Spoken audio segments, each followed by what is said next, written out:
दोस्तों, जापानी कहावत है कि अगर एक कर सकता है तो तुम भी कर सकते हो, और अगर कोई नहीं कर सकता तो तुम्हें लाजमी करना चाहिए।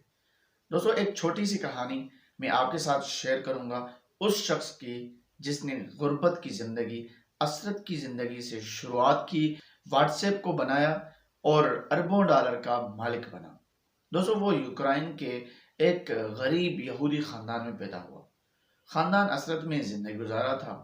घर में बिजली थी, गैस थी और नहीं पानी था। गर्मियां खैरियत से गुजर जाती थी, लेकिन ये लोग सर्दियों में भेड़ियों के साथ सोने पर मजबूर हो जाते थे। उस गुर्बत में 1992 में ज्यादती भी उनके साथ हुई। यूक्रेन में यहूदियों पर एक बार फिर जुल्म शुरू हो गया। वालदा ने नकल मकानी का फैसला किया, लेकिन वालिद ने वतन छोड़ने से इनकार कर दिया। दोस्तों, माँ ने बेटे का हाथ थामा और एक थैले में बेटे की किताबें भरी और ये दोनों अमेरिका आ गए। कैलिफोर्निया उनका नया देश था। अमेरिका में उनके पास मकान था, रोजगार था और न ही खाने पीने का कोई सामान। ये दोनों माँ बेटा मुकम्मल तौर पर खैरात के सहारे चल रहे थे। अमेरिका में फूड स्टैम्प के नाम से एक फलाई सिलसिला चल रहा है। हुकूमत इंतहाई गरीब लोगों को खाने पीने की अशिया खरीदने के लिए फूड स्टैम्प्स देती है। ये स्टैम्प्स अमरीकी खैरात होती है। ये लोग इतने गरीब थे कि ये जिंदगी बचाने के लिए खैरात लेने पर मजबूर थे। दोस्तों, जैन कौम के पास पढ़ाई के अलावा कोई चारा नहीं था। ये पढ़ने लगा। वक्त गुजरने के साथ साथ पढ़ाई महंगी होने लगी। फूड स्टैम्प्स में गुजारा मुश्किल हो गया। जैन कौम ने पार्ट टाइम नौकरी तलाश की। खुशकिस्मती से उसे एक ग्रोसरी स्टोर में स्वीपर की मुलाजमत मिल गई। स्टोर के फर्श से लेकर बाथरूम और दरवाजों खिड़कियों से लेकर सड़क तक सफाई उसके जिम्मे में थी। वो बरसों ये जिम्मेदारी निभाता रहा। वो 18 साल की उम्र में कंप्यूटर प्रोग्रामिंग के खप्त में मुब्तला हो गया। ये शौक उसे सेंट जॉर्ज स्टेट यूनिवर्सिटी में ले गया। वो 1997 में याहू में भर्ती हुआ और उसने 9 साल तक सर नीचे करके याहू में गुजार दिए। दोस्तों, 2004 में फेसबुक आई। ये आहिस्ता आहिस्ता मकबूल होती चली गई।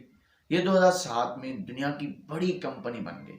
जैन कॉम ने फेसबुक में अप्लाई किया, लेकिन फेसबुक को उसमें कोई पोटेंशियल नजर नहीं आ रहा था। वो ये नौकरी हासिल न कर सका। वो मजीद 2 साल याहू में रहा। वो आईफोन खरीदना चाहता था, लेकिन हालात इजाजत उन्हें नहीं दे रहे थे। उसने थोड़े थोड़े पैसे जमा किए और नया आईफोन खरीद लिया। ये आईफोन आगे चलकर उसके लिए सोने की कान साबित हुआ। जिनको हमने फोन इस्तेमाल करते करते सोचा, मैं कोई ऐसी एप्लीकेशन क्यों न बनाऊं जो फोन का मुतबादिल भी हो, जिसके जरिए एसएमएस भी किया जाए, तस्वीर भी भिजवाई जा सकें, डॉक्यूमेंट्स भी रवाना किए जा सकें और जिसे हैक भी कोई ना कर सके। ये एक अनोखा आइडिया था दोस्तों। उसने ये आइडिया अपने एक दोस्त ब्रायन एक्टोन के साथ शेयर किया। ये दोनों उसी आइडिया पर जत गए। यह काम करते रहे यहाँ तक कि ये 2 साल में एक तलसमाती एप्लीकेशन बनाने में कामयाब हो गए। ये ऐप फरवरी 2009 में लॉन्च की और ये देखते ही देखते मकबूलियत की हदें क्रॉस कर गई। दोस्तों, ये ऐप टेली कम्युनिकेशन में इनकलाब थी। उसने पूरी दुनिया को जोड़ दिया। ये एप्लीकेशन व्हाट्सएप कहलाती है दोस्तों। दुनिया के 1 अरब लोग इस वक्त ये ऐप इस्तेमाल कर रहे हैं। ये ऐप दुनिया का तेज तरीन और महफूज तरीन जरिया अबलाग है। दोस्तों, आप व्हाट्सएप डाउनलोड करें और आप दुनिया के किसी भी कोने में चले जाएं और आपको नया फ़ोन और नया नंबर ख़रीदने की कोई ज़रूरत नहीं पड़ेगी और न ही आप किसी मोबाइल कंपनी के हाथों ब्लैकमेल भी होंगे। दोस्तों, आप पूरी दुनिया के साथ राब्ते में रहेंगे। जैन कॉम को व्हाट्सएप ने चंद माह में अरबपति बना दिया था। दोस्तों, ये एप्लीकेशन इस कदर कामयाब हुई कि दुनिया भर की कंपनियों ने उसकी खरीदारी के लिए बोली देना शुरू कर दी थी, लेकिन ये इनकार करता रहा। फरवरी 2004 में दोस्तों फेसबुक भी उसी व्हाट्सएप की खरीदारी की दौड़ में शामिल हो गया।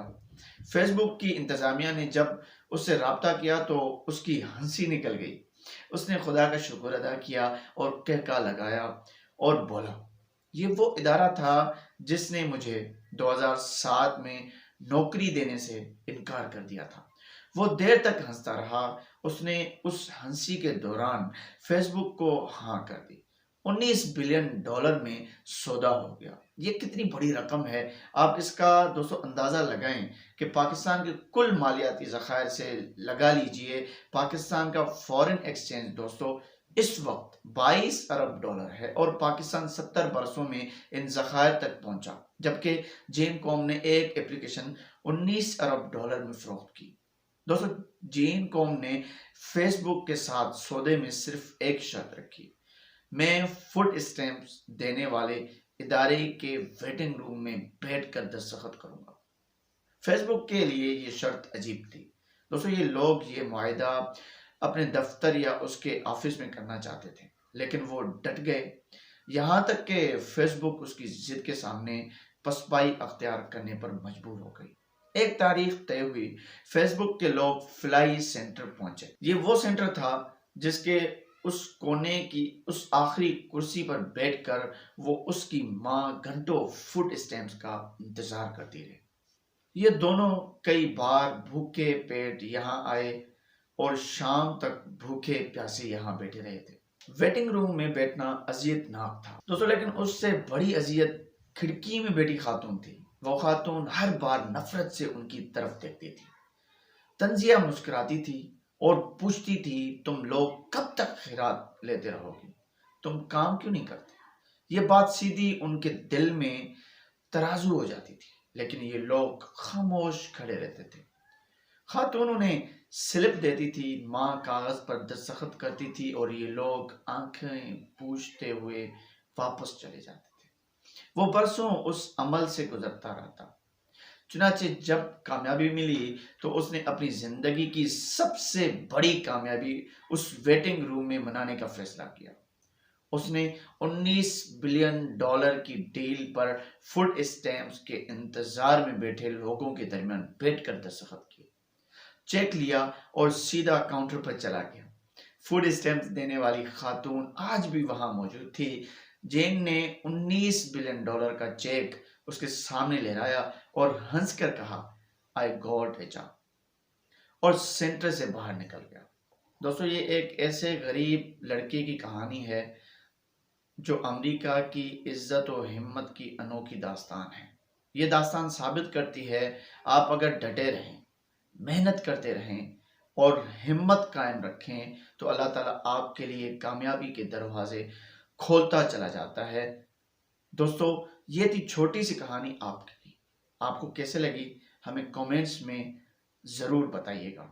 आपका सुनने का बहुत बहुत शुक्रिया। अल्लाह।